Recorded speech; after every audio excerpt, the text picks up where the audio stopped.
Hey everyone, and welcome to another episode of Citizens of the Stars, where we take a moment to highlight the incredible contributions made by you, the Star Citizen community.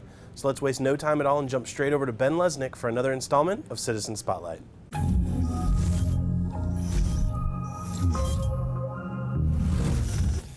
Hey everybody, welcome to Citizen Spotlight, the part of our show where we highlight some of the great citizens who are making the Star Citizen community such an awesome place to be. Today I'm joined by a good friend of mine, someone I met through Star Citizen and who has been doing some incredible work for the community, Mr. Nighthawk Sale. Hey Nighthawk, why don't you introduce yourself and tell us all the things you've been doing. Hello everyone, my name is Nighthawk Zale. I'm primarily a Star Citizen streamer, and a lot of times when I'm streaming, what I'll do is either play gameplay, I do a lot of organization building, but sometimes during the day I do game development, working on a tabletop game, card-based, that's themed around Star Citizen. A couple years back there was talk in the forums on social media, people were whispering, wishing that there was something on the tabletop that they could take with them when they're not at their computer. And I figure, why not take on the challenge? Been working on it for, I think, about a year and a half now, and I'm really eager to start sharing it with people. It's expanding faster than I'd ever expected, and I've had really positive responses back. I want to keep going with it. It is awesome. Tell us more about the game. So it's, like I said before, card-based, and if anyone is familiar with X-Wing, it's more or less like that. Instead of miniatures, you've got cards. You move them around the table with a certain number of movements per turn. You have either a single ship or a fleet of ships, depending on you and your friends and how long you want the game to play out. You determine flight paths, and as you traverse those flight paths, the opposing players have the opportunity to make attacks, to react to your actions, to try to sabotage your intended actions. And the idea behind the game, whereas with X-Wing and other games of its style, it's basically just shoot your opponent out of the sky.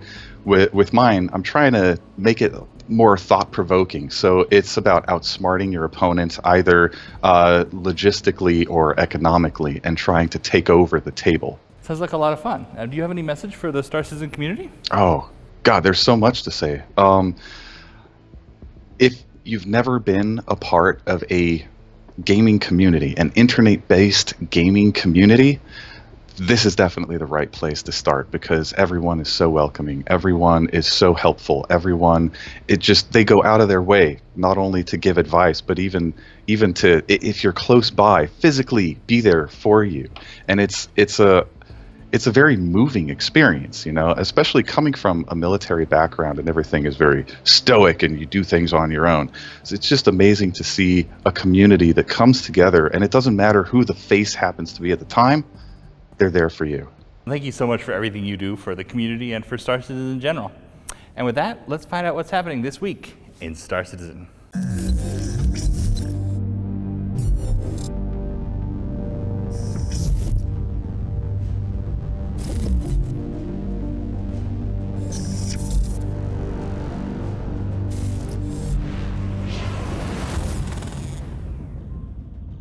Hey everybody, welcome to another edition of Quantum Questions, where we take a CIG developer, put them on the hot seat, and make them answer as many questions from you, the Star Citizen subscriber, as they can in under 2 minutes. Today our guest on the hot seat is none other than technical artist, yes, he's technically an artist, Mr. Gage Hallman. Gage, how you doing, man? Doing good, man. You ready for this? No. All right, now I'm going to tell you, we not only have a couple questions from subscribers, we've also collected questions from some of your coworkers. Oh. You ready? All right.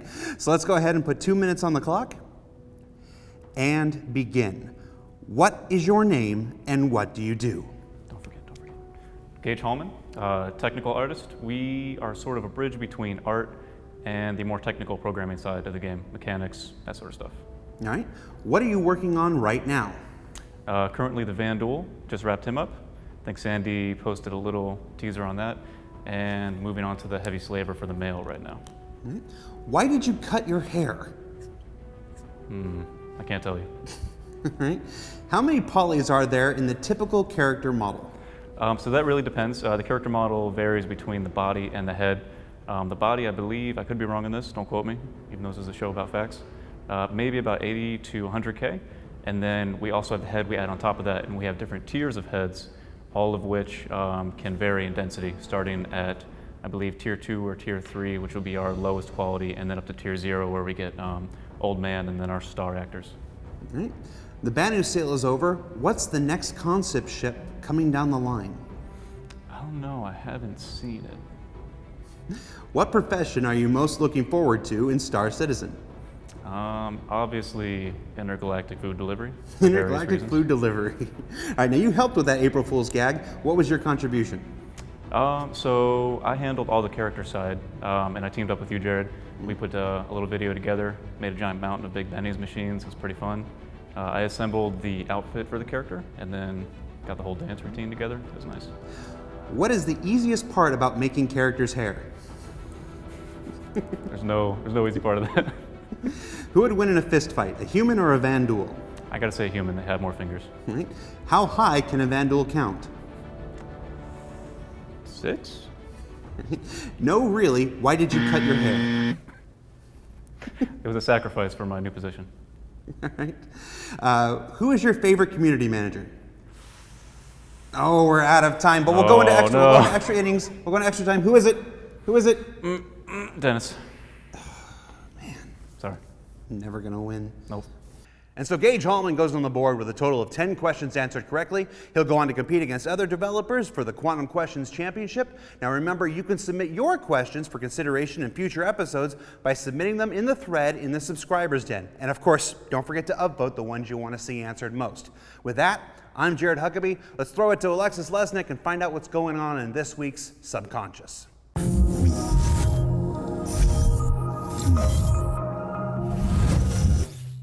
Hey everybody, I'm Alexis and welcome to another edition of Subconscious. I'm excited to announce that the May ship of the month for subscribers is the Drake Buccaneer. That's right, you can have your Drake and eat it too. The Buccaneer is the latest ship added to Star Citizen, and all reports are that it's a pretty smooth experience. For those that aren't aware, subscribers get access to one different ship each month to test fly, so enjoy the Buck. What about last month's ship? The Gladius Valiant may have retired from your hangar, but we're going to give you one more chance to pick it up. They'll be on sale again for subscribers only starting on this Friday.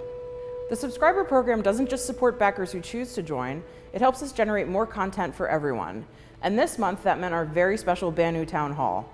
The lore team and ship designer Johnny Jasivius were kind enough to join us to talk all things Banu.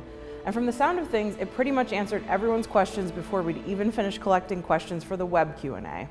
Finally, the Banu Defender sale may be over, but the vault is just getting started. Tune in this week to see more of how this unexpected Banu fighter came to be. That's it for Subconscious. I'm Alexis, and you're a pretty cool bunch of citizens. I'll see you in the den.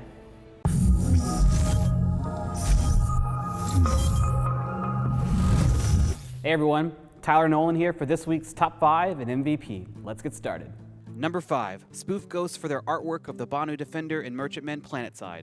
Really neat to see what kind of worlds we may find the Banu while exploring in the verse. Number 4, Han Pritchard for his custom Drake Caterpillar commercial. His great use of the dedicated camera controls makes this video as dramatic as the ship itself. Number 3, Occipita for their low-poly portrait of the Genesis Starliner. Over 2,000 layers were needed to get this final result, and it looks great. I hope to see more ships in the future. You know, like the Merchantmen. Number 2, Captain Spock for his custom ship viewer program that allows you to walk around certain ships from the HoloViewer. It's a unique way to see the scale of some ships, and in his newest version, he's even included the Banu Defender. Number 1 and MVP is Seodin and his team for their game Dragonflying. Fight, solve puzzles, and fly your way to victory in this fun arcade game where you control a vehicle inspired by the Drake Dragonfly and a multitude of challenges on the desert planet Yar. It was a lot of fun to play this the past couple of days, and I can't wait for future updates. Congratulations, Seodin, you're this week's MVP.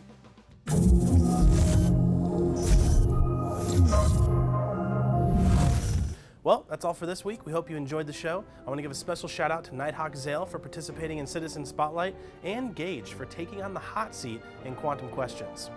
Now, we also have a schedule change to announce. Starting next week, Happy Hour is going bi-weekly. We're going to be taking those resources and improving the new player experience, and we would love to hear your feedback. What do you feel is especially important for a new citizen? What do you wish that you knew your first time in the verse? Let us know at the Spectrum link below.